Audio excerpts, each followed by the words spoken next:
Hello students, today we'll be starting chapter 13 science. Why do we fall ill? Standard 9. हम standard 9 का 13 chapter start करें. Why do we fall ill?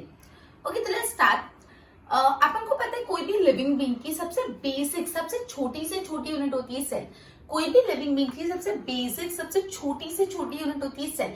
मतलब कोई भी living organism सबसे पहले किससे बना होता है? सेल. अपन ने सेल के बारे में अर्लियर चैप्टर्स में पढ़ा है.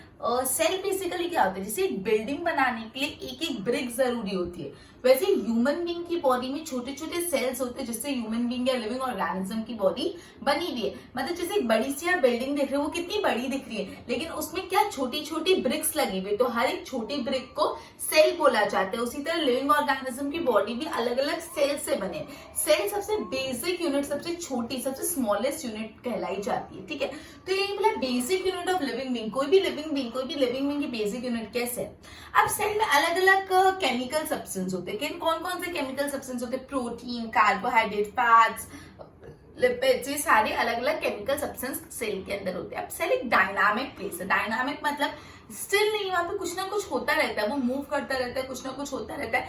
Some or other thing is always happening. Cell एक इतनी डायनामिक प्लेस है, वहां पे कुछ ना कुछ होता रह रहा है. सेल एक जगह से दूसरी जगह मूव करता रह रहा है. और अगर सेल एक जगह से दूसरी जगह मूव नहीं करा, मतलब वहां पे कुछ रिपेयरिंग वर्क चल रहा है. अगर सेल एक जगह से दूसरी जगह मूव नहीं करा, तो वहां पे कुछ रिपेयर का काम चल रहा है. समझ आया?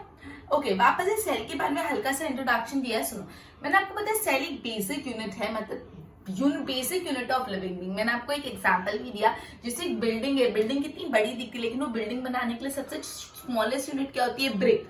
ब्रिक जोड़ जोड़ के पूरी बिल्डिंग बनती है. वैसे ही सेल्स को जोड़ जोड़ के पूरी लिविंग ऑर्गेनिजम्स बनते हैं कोई भी. ठीक है, तो सेल का एकदम बेसिक यूनिट है लिविंग ऑर्गेनिजम्स की. आप बोले सेल में अलग अलग टाइप के केमिकल सब्सटेंस होते हैं, जैसे प्रोटीन, कार्बोहाइड्रेट्स, लिपिड्स, ये सब. सेल एक डायनामिक प्लेस है, मतलब वहां पे कुछ ना कुछ होता रहता है. समथिंग और other is always happening in the cell. कुछ ना कुछ होता रहता है. ठीक है, सेल एक जगह से दूसरी जगह मूव भी करते रहे, और अगर सेल एक जगह से दूसरी जगह मूव नहीं करे, तो वहां पे क्या होगा? कुछ रिपेयरिंग एक्टिविटी चल रही होगी. ठीक है, ओके. अब आपको पता है पहले सेल होता है. सेल जब मिक्स होते हैं तो टिश्यू बनता है, और टिश्यू मिक्स होकर ऑर्गन बनता है. सबसे पहले सेल्स होते हैं, जो सेल्स कंबाइन होते हैं तो टिश्यू बनता है, टिश्यू कंबाइन होके ऑर्गन बनता है. आपको ये बात पता है? Cell, tissue and organ. Cells होते हैं, जब cells group of cell combine हो जाते हैं तो टिश्यू बनता है, ग्रुप ऑफ टिश्यू कंबाइन बन जाते हैं तो ऑर्गन बनता है. तो बोले टिश्यू और ऑर्गन में अलग अलग एक्टिविटी चलती रहती है हमेशा. कैसी एक्टिविटी? जैसे हार्ट बीट हो रहा है, तो हार्ट में कौन सी एक्टिविटी चल रही है? कॉन्स्टेंट अपना हार्ट बीट हो रहा है. लंग्स में क्या हो रहा है? कांस्टेंट ब्रीथिंग हो रहा है. किडनी क्या कर रहा है? कांस्टेंट जो यूरिन होता है उसको फिल्टर कर रहा है, जो वेस्ट सब्सटेंस होता है वो यूरिन के वाया फिल्टर कर रहा है. तो बेसिकली ऑर्गन और टिश्यू में कुछ ना कुछ स्पेशलाइज एक्टिविटी होती रहती है. जैसे आपको एग्जांपल दिया, आपके हार्ट का जो ऑर्गन है, हार्ट में हार्ट बीट हो रहा है कॉन्स्टेंटली, जो लंग्स है वो ब्रीथिंग कर रहे हैं, जो किडनी है वो यूरिन फिल्टर कर रही है. ये सब हर एक्टिविटी कुछ ना कुछ हो रही है. अब ये जितनी भी एक्टिविटीज है ना, सब एक दूसरे से इंटरकनेक्टेड है. कैसे इंटरकनेक्टेड है? सपोज फॉर एग्जाम्पल किडनी ने यूरिन को अच्छे से फिल्टर नहीं किया. सपोज किडनी ने यूरिन को अच्छे से फिल्टर नहीं किया, तो क्या होगा? अगर किडनी ने यूरिन अच्छे से फिल्टर नहीं किया, तो जो पॉइजनस सब्सटेंस है वो अपने जो पॉइजनस सब्सटेंस है वो इकट्ठा हो जाएंगे. राइट, पॉइजनस सब्सटेंस इकट्ठा हो जाएंगे तो जो ब्रेन है वो प्रॉपरली फंक्शन करना बंद हो जाएगा. मतलब अगर किडनी ने अपना काम अच्छे से नहीं किया, तो ब्रेन भी अपना काम अच्छे से नहीं कर रहा. किडनी ने अगर यूरिन को अच्छे से फिल्टर नहीं किया और उसके कारण पॉइजनस सब्सटेंस इकट्ठा हो गए, तो ब्रेन भी अपना काम अच्छे से नहीं कर रहा. तो बोला है कि जितनी भी एक्टिविटीज हो रही है ऑर्गन्स और टिश्यू में एक तरह से एक दूसरे से कनेक्टेड है, और इसका आपको एग्जांपल भी बताया. उसके बाद बोला कि जितने भी इंटरकनेक्टेड एक्टिविटी, इसके लिए जो रॉ मटेरियल चाहिए, जो भी सब्सटेंसेस, जो भी एनर्जी चाहिए, वो कहां से आता है? Outside the body. Outside the body मतलब क्या? फूड. इन शॉर्ट, जब अपन फूड कंज्यूम करते हैं तो अपन को एनर्जी मिलती है, और ये एनर्जी के द्वारा ही अलग अलग एक्टिविटीज अपनी बॉडी में परफॉर्म होती है. तो बोला जितनी भी एक्टिविटीज है, जितनी भी इंटरकनेक्टेड एक्टिविटी है, उन सबको एनर्जी और रॉ मटेरियल कहां से मिलता है? आउटसाइड द बॉडी, बॉडी के बाहर से, मतलब फूड के फॉर्म में. तो इसलिए हम बोल सकते हैं food is necessary for tissue to function. जितनी भी टिश्यूज है उन सबको फूड चाहिए फॉर द प्रॉपर फंक्शनिंग. ठीक है, दस हम ये कंक्लूड कर सकते हैं. वापस अपन ने ये स्लाइड में क्या किया, अभी तक अपन ने इतना पढ़ा, जो सेल है वो लिविंग ऑर्गेनिज्म की सबसे बेसिक यूनिट है, और सेल में अलग अलग केमिकल्स होते हैं, जैसे कार्बोहाइड्रेट, प्रोटीन्स, फैट्स. सेल एक डायनामिक प्लेस है। डायनामिक मतलब वहां पे कुछ ना कुछ होता ही रहता है, स्टिल नहीं रहता, ऐसे स्टेगनेट नहीं रहता, कुछ ना कुछ होता रहता है। तो समथिंग और other is always happening in the cell. Cell also move from one place to another. Cell एक जगह से दूसरी जगह मूव भी करते हैं। Cells are not moving from one place to another, it means repair is going on. अगर cell एक जगह से दूसरी जगह मूव कर नहीं रहे, मतलब उसमें कुछ रिपेयरिंग का काम चल रहा है। उसके बाद बोला है कि अपने जो भी ऑर्गन्स है और जो भी टिश्यूज है उसमें अलग अलग एक्टिविटी होती है। मैंने ऑर्गन और टिश्यू का मतलब हल्का सा बताया।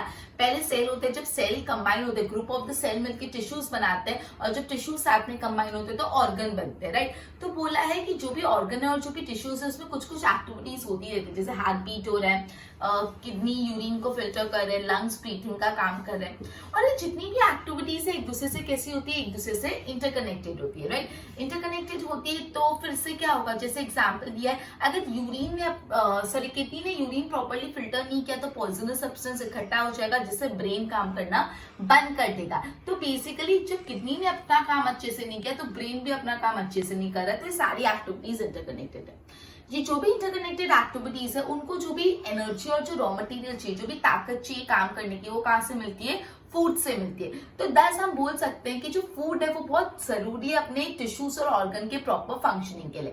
तो ये तुमको ना 2 मार्क में पूछ सकते हैं, give reason why it can be said that food is necessary for proper functioning of tissues and organ. तो आपको पूरा लिखना है कि अपनी बॉडी में जो ऑर्गन्स एंड टिश्यू है वो अलग अलग एक्टिविटीज परफॉर्म करते हैं, ये सारी एक्टिविटीज इंटरकनेक्टेड है, उसका एग्जाम्पल लिखना है। फिर लिखना है इंटरकनेक्टेड एक्टिविटीज के लिए जो एनर्जी और रॉ मटेरियल चाहिए होता है वो आउटसाइड द बॉडी चाहिए होता है, और इसलिए हम बोल सकते हैं कि फूड बहुत नेसेसरी है। क्लियर, आगे बढ़ते हैं। अब नेक्स्ट टॉपिक है हेल्थ एंड इट्स फेलियर, और उसका सब पॉइंट है सिग्निफिकेंस ऑफ हेल्थ। हेल्थ कितना जरूरी है। हम बहुत ऑफन ये वर्ड सुनते रहते हैं हेल्थ, बट हेल्थ एक्चुअली होता है। जैसे मैं बोल रही हूँ, कोई बोला my grandfather health is not good, ऐसा मतलब माई ग्रैंडफादर या my mother health is not good, या mind health is not good, my friends health is not good. Health अच्छी नहीं है, ये बहुत बार आपने टर्मिनोलॉजी सुनी होगी, मेरी हेल्थ अच्छी नहीं है, ठीक है। या तो टीचर ऐसा बोलती है, this not an healthy attitude, ये हेल्दी एटीट्यूड नहीं है तुम्हारा। तो बेसिकली हम अलग अलग जगह हेल्थ के बारे में वर्ड यूज करें तो हेल्थ है क्या, तो हम सिंपल टर्म्स में बोल सकते हैं कि health implies the idea of being well. Health मतलब वेल होना, being well, it is an idea of being well, तुम अच्छे हो या बीइंग वेल। अब बीइंग वेल मतलब क्या, बीइंग वेल मतलब तुम इफेक्टिवली अपना काम कर पा रहे हो। अगर तुम इफेक्टिवली पढ़ पा रहे हो तो तुम्हारी हेल्थ अच्छी है, ठीक है। तो जो भी तुम काम कर रहे हो जब आप वो इफेक्टिवली कर पा रहे हो मतलब हेल्थ अच्छी। तो health it is an idea of being well. Health मतलब क्या, it is an idea of being well, और बीइंग वेल मतलब क्या है, to able to function effectively. Health एक आइडिया ऑफ बीइंग वेल कि तुम लोग वेल हो, और बीइंग वेल कब होगी, जब तुम इफेक्टिवली फंक्शन कर पाओगे। जैसे आपको ग्रैंडमदर लिखा है, the grandmother health is not good. अगर आपकी ग्रैंडमदर आजू बाजू नेबर्स में जा पा रही है, टेम्पल जा पा रही है, मार्केट जा पा रही है, जो अपनी डेली रूटीन कर पा रही है, मतलब आप क्या बोलोगे, your grandfather mother health is good, क्योंकि वो अपने जो फंक्शंस डेली वो करते हैं वो इफेक्टिवली कर पा रहे हैं। और अगर वो इफेक्टिवली नहीं कर पाते फंक्शन तो क्या बोलते हैं, ग्रैंडमदर की हेल्थ पुअर है, बिकॉज वो अपने फंक्शंस इफेक्टिवली नहीं कर पा रहे। तो इससे हम ये पता लगा सकते हैं कि हेल्थ मतलब क्या होता है। Health is a state of wellbeing, and wellbeing मतलब क्या, टू फंक्शन प्रॉपर्ली। जब आप अपने फंक्शन प्रॉपर्ली और इफेक्टिवली कर पाते मतलब आपकी हेल्थ अच्छी है। क्लियर, वापस अपने हेल्थ एंड हाइजीन, हेल्थ और उसके सिग्निफिकेंस के बारे में अपने बहुत बार वर्ड सुना है कि हेल्थ, कभी बोलते हैं मेरी हेल्थ खराब नहीं, ग्रैंडमदर की हेल्थ खराब है sorry my health is not good, या grandmother health is not good, या टीचर बोलते दिस नॉट हेल्दी एटीट्यूड। तो हेल्थ मतलब क्या होता है, तो health is a state of being well. Health मतलब सही होने का state, it is a state of being well. And being well मतलब क्या होता है, आप कब बोलोगे that you are being well. Being well मतलब to able to function effectively. Suppose आप हेल्दी, आप स्कूल जा पा रहे हो, पढ़ाई कर पा रहे हो, नीचे खेल पा रहे हो, अपने मदर को हेल्प कर पा रहे हो, तो आप वेल हो, आपकी हेल्थ अच्छी, because you are able to function effectively. और अगर आप इफेक्टिवली फंक्शन कर पा रहे हो मतलब आप बीइंग वेल हो, आप वेल हो, ठीक है। जैसे आपकी ग्रैंडमदर अगर शॉपिंग करने जा पा रही, मार्केट जा पा रही, टेम्पल जा पा रही, वो अपनी डेली जो एक्टिविटीज है वो कर पा रहे तो उनकी हेल्थ इज गुड, और नहीं कर पा रहे तो हेल्थ इज पुअर, ठीक है। बोर्ड पे ध्यान दो। Okay, why do we fall in standard 9 chapter 13 science? Basic unit of living being क्या होता है, cell. All the cells are made up of variety of chemical substances, protein, carbohydrate, fats, lipids and so on. Living cell एक dynamic place है, living cell एक ऐसी place है, dynamic place है. Something or other is always happening, वहाँ पे कुछ ना कुछ होता रहता है. Cell move from one place to another, even if they do not move, they are repairing and is going on. अगर cell एक जगह से दूसरी जगह move नहीं भी कर रहा तो वहाँ पे क्या होता है, repairing. In our organ or tissue, there are various specialized activity going on. कुछ specialized activity होती है, like heart is beating, lungs is breathing, kidneys filtering urine, brain is thinking. कुछ ना कुछ activity होती है. All these activity are interconnected. ये सारी activity interconnected है. Example, if kidney is not filtering urine, अगर kidney urine filter नहीं करेगा तो poisonous substance will accumulate. Under such condition, brain will not able to function properly. ऐसे situation में brain properly काम करना बंद कर देगा. For all these interconnected activity, जितनी भी interconnected activity, energy और raw material चाहिए होता है from outside the body. कहाँ से चाहिए होता है? Body के बाहर से. In other words, food is necessary for tissue to function. In short हम बोल सकते हैं food बहुत जरूरी है tissue को function करने के लिए properly.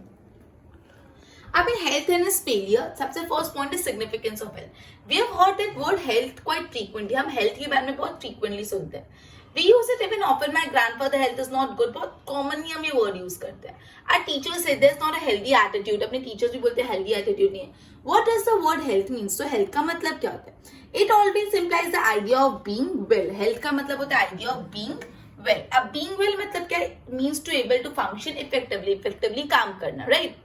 For our grandmother being able to go to the market and visit neighbor, तो उसको बोलते हैं being well, and not able to go तो उसको बोलते हैं poor health, right? एक बार इसकी नोट्स बनाओ फिर आगे करते हैं.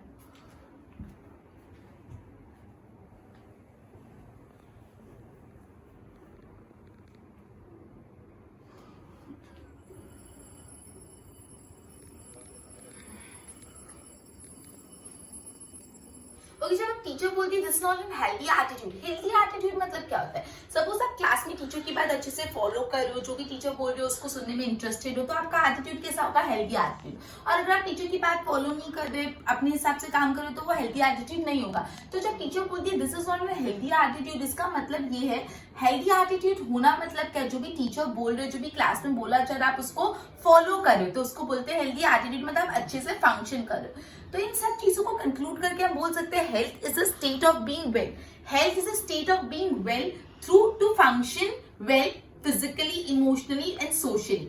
मतलब फिजिकली, मेंटली और सोशली जब अच्छे से काम कर सकते हो तो तब बोला जाता है आपकी हेल्थ अच्छी. तो health is a state of being well. Health के एक ऐसा स्टेट है, अपनी बॉडी का ऐसा स्टेट ऑफ बीइंग वेल, और being well to perform function well physically, mentally और सोशली. ये हेल्थ की डेफिनेशन है, 1 मार्क के लिए बहुत इंपॉर्टेंट है. Health it is a state of being well to function properly, emotionally, mentally और सोशली आप अच्छे से काम कर पा रहे हो. क्योंकि नेक्स्ट टॉपिक है पर्सनल एंड कम्युनिटी हेल्थ. ठीक है, अब जितनी भी ऑर्गेनिजम्स है उनकी हेल्थ अपने आजू बाजू की सराउंडिंग और आजू बाजू के एनवायरमेंट पे बहुत डिपेंड करती है. जितनी भी ऑर्गेनिजम्स है उनकी जो हेल्थ होती है वो आजू बाजू के सराउंडिंग और आजू बाजू के एनवायरमेंट पे बहुत डिपेंड करती है. फॉर एग्जाम्पल, अचानक से साइक्लोन आ गया. साइक्लोन आके तो लोगों की हेल्थ खराब होगी ना, डैमेज होगा, डिस्ट्रक्शन होगा. तो यहाँ पे जो लोगों की हेल्थ थी वो किस पे डिपेंड रही? एनवायरमेंट पे, सराउंडिंग पे. कि साइक्लोन अगर आएगा तो लोगों की हेल्थ बिगड़ जाएगी. तो हम बोल सकते हैं जो भी हेल्थ है, इंडिविजुअल की हेल्थ है, जो भी ऑर्गेनिजम्स की हेल्थ है, वो उनके सराउंडिंग पे बहुत हद तक डिपेंडेंट रहती है. ह्यूमन बीइंग सोसाइटी में रहते हैं, हम सोसाइटी में रहते हैं, तो हमारा सोशल एनवायरनमेंट भी बहुत इंपॉर्टेंट है अपने इंडिविजुअल हेल्थ के लिए. हम लोग सोसाइटी, अगर सबको सोसाइटी में सब बीमार पड़ रहे तो अपन भी बीमार पड़ जाएंगे. तो एक ह्यूमन बीइंग हमेशा सोसाइटी में रहता है, बहुत सारे लोगों से घिरा हुआ रहता है. तो जो सोशल एनवायरनमेंट है वो भी बहुत इंपॉर्टेंट है इंडिविजुअल हेल्थ के लिए.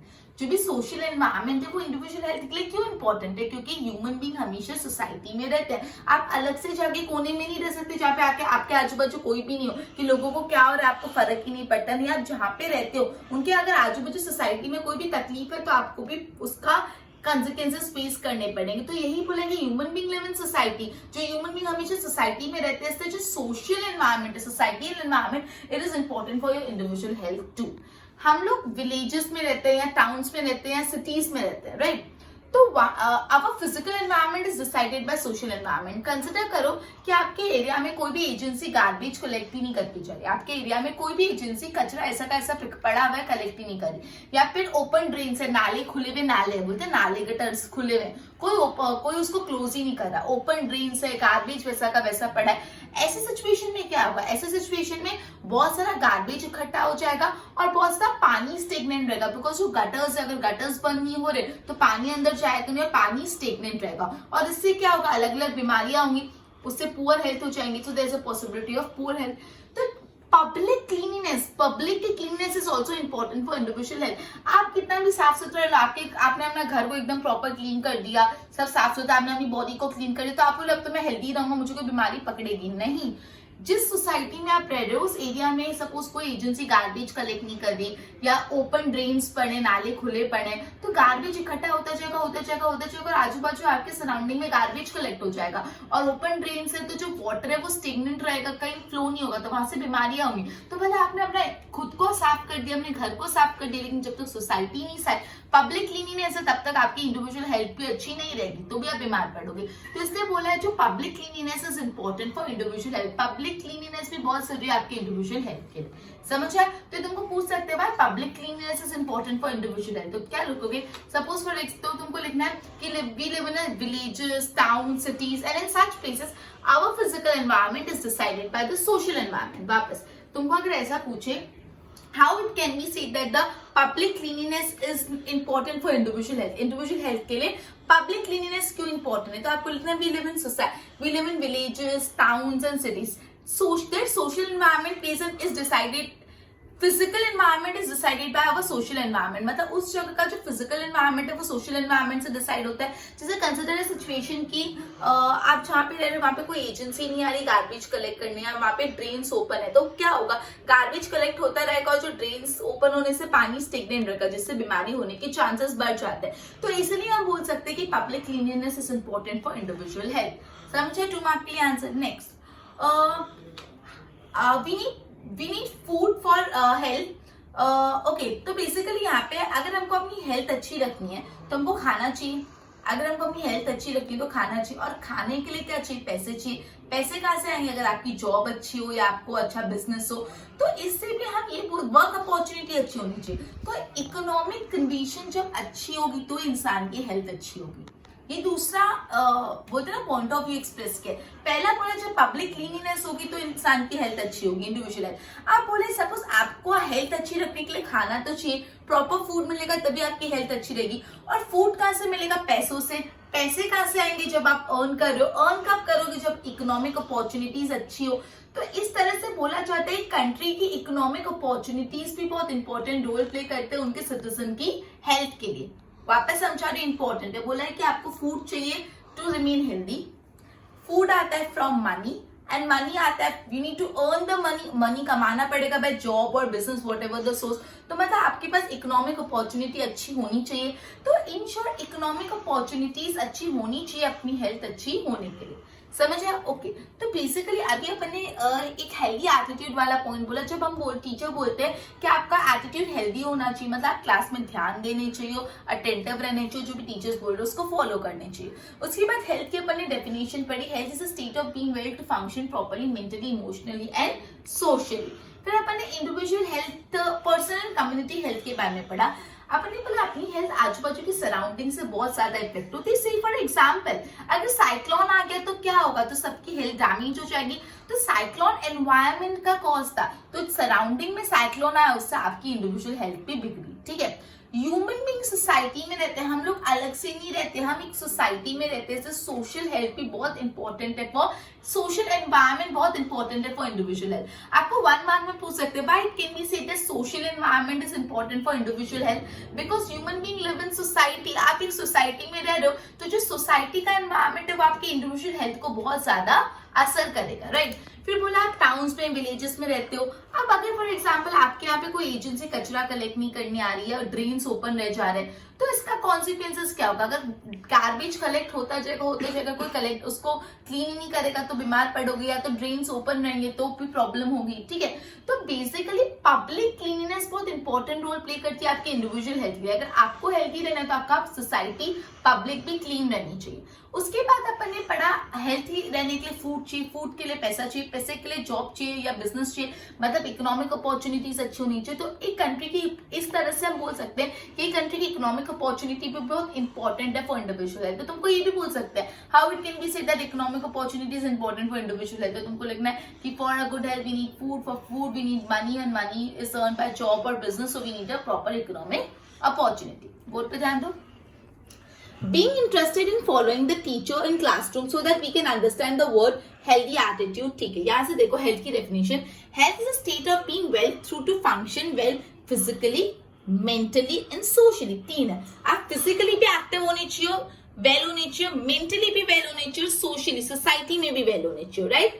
तो personal and next topic personal and community hygiene issues both matter. Personal hygiene भी मैटर करता है, कम्युनिटी का हाइजीन भी मैटर करता है. Health of all organism will be depend upon their surrounding. जितने भी ऑर्गेनिज्म उन सबकी हेल्थ उनकी सराउंडिंग पे डिपेंड करती है. और the environment include physical environment. और एनवायरमेंट में क्या आ जाता है? Physical environment. Example, health is at risk when cyclone strike. अगर साइक्लोन आ जाते हैं तो हेल्थ रिस्क पे आ जाती है. Human being live in society. Human being society में रहते हैं. अब social environment is important for the individual health. We live in villages, towns and cities. In such places, our physical environment is decided by social environment. हम villages, towns में रहते हैं, उधर हमारा physical environment किससे decide होता है? Social environment. Consider no agency is ensuring garbage is collected properly, properly open drains fill up, so there will be a great deal of garbage. Stagnant water होगा, so possibility of poor health बढ़ जाती है. Therefore, we can say कि public cleanliness is important for individual health. Individual health के लिए public cleanliness important है. Now see, we need money, we need food for good health. Food आता है for earning आता है by working, and working के लिए work opportunities होनी चाहिए. तो जो economic opportunities है वो बहुत ज्यादा जरूरी है for the good health. Okay? एक बार इसके notes बनाओ, फिर 2-3 points आगे कंटिन्यू करते हैं.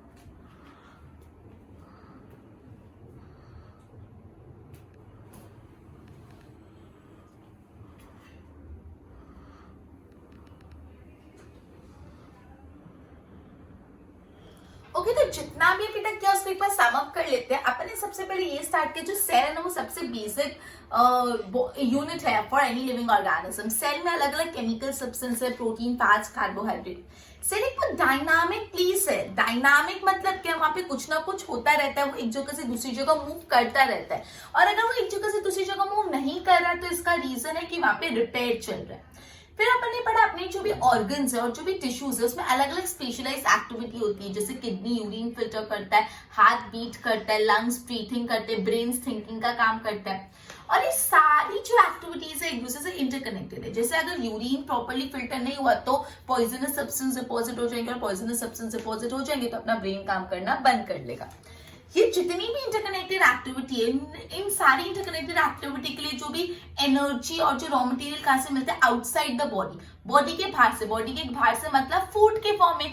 खाना मिलेगा, फूड मिलेगा तो ही एनर्जी मिलेगी और तो ही हम अलग अलग एक्टिविटी कर पाएंगे. तो therefore it can be said that food is essential for effective functioning of tissue. तो ये भी आपको 2 मार्क पे पूछ सकते हैं कि क्यों ऐसा बोल सकते हैं कि फूड बहुत नेसेसरी है इफेक्टिव फंक्शनिंग ऑफ टिश्यूज के लिए, राइट?